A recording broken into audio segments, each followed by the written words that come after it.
अब हम लोग इसको हटाते कैसे हैं? इसके बेसिकली 3 मेथड होते हैं, यहाँ पे मैंने 2 दिए हैं, बट बेसिकली इसके 3 मेथड होते हैं। मैं आपको यहाँ से समझा देता हूँ। सबसे पहला जो तरीका होता है, जैसे कि मान लो हम लोग का ये है एक टेबल, ये हम लोग के 3 attributes CID, name and car.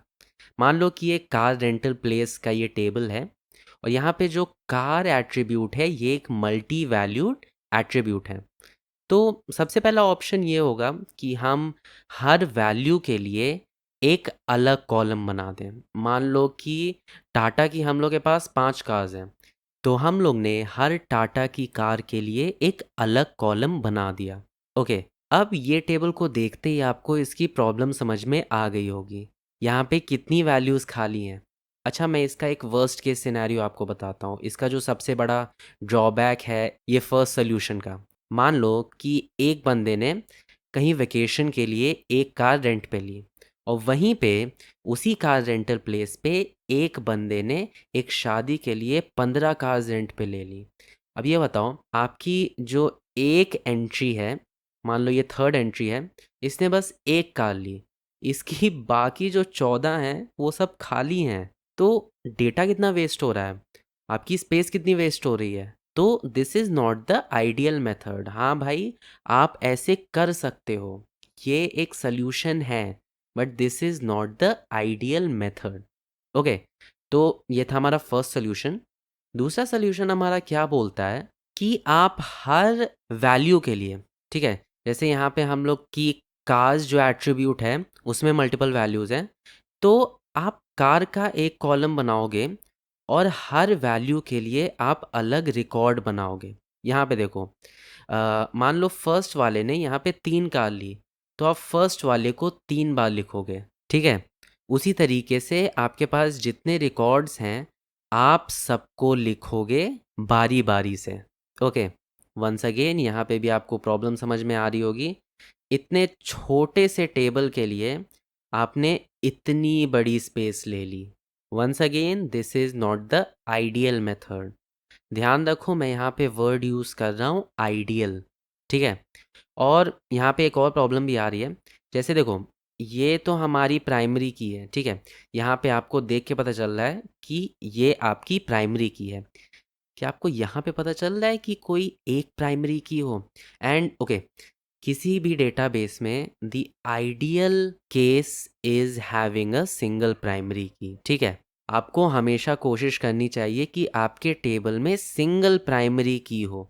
उससे आपका first normal form, second normal form, काफ़ी चीज़ें आपकी बच जाती हैं, ठीक है। वो चीज़ हम लोग आगे बात करेंगे कि कैसे बच जाती हैं, बट हमेशा कोशिश करनी चाहिए कि आपके पास एक प्राइमरी की हो, आप सुपर की नहीं बना रहे हो, ठीक है। अब कुछ लोग कंफ्यूज हो रहे होंगे, भाई सुपर की क्या होता है? भाई मैंने एक्सप्लेन किया है, मैंने आपको पिछली कुछ वीडियोस में मैंने एक्सप्लेन किया है, मैं लिंक नीचे प्रोवाइड कर दूंगा। मैंने बहुत अच्छे से एक्सप्लेन किया। कहाँ गया, कहाँ गया, कहाँ गया? हाँ, ये रहा। मैंने बहुत अच्छे से एक्सप्लेन किया है, ठीक है। तो चलो हम लोग आगे बढ़ते हैं। पहली प्रॉब्लम यहाँ पे हम लोग की स्पेस की हो रही थी।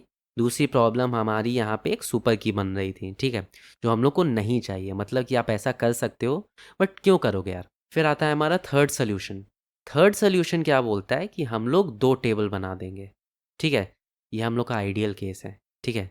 ये हम लोग का आइडियल केस है। यूजुअली टेबल्स में हम लोग यही करते हैं फॉर सिंप्लिसिटी। एक टेबल आप बनाओगे CID और नेम की, ठीक है। यहाँ पे कोई भी अगर नई एंट्री आएगी, मान लो अगर 6F, तो आप इसको यहाँ पे ऐड कर सकते हो, और उसके करस्पॉन्डिंग जो मल्टी वैल्यूड एट्रीब्यूट है उसका आपने एक अलग से टेबल बना दी, ठीक है।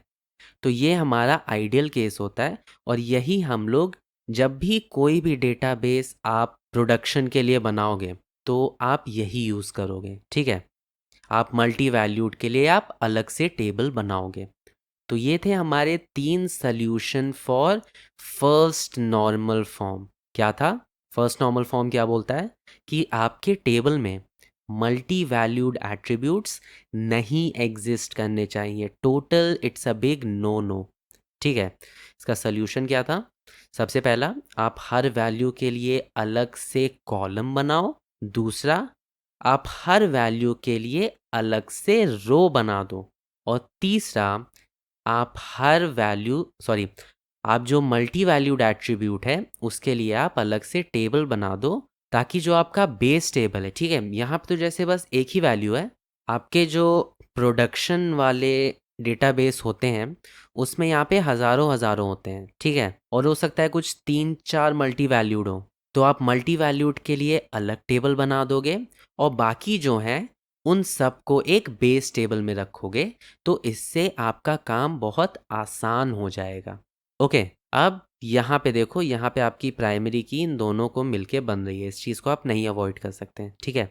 मेन हमारा जो सबसे बड़ा एडवांटेज है वो है हमारी बेस टेबल।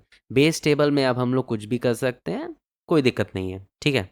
तो ये था हमारा फर्स्ट नॉर्मल फॉर्म। मेरे ख्याल से आपको समझ में आ गया होगा। अब चलते हैं हम लोग अपने नेक्स्ट टॉपिक पे, जो कि है सेकेंड नॉर्मल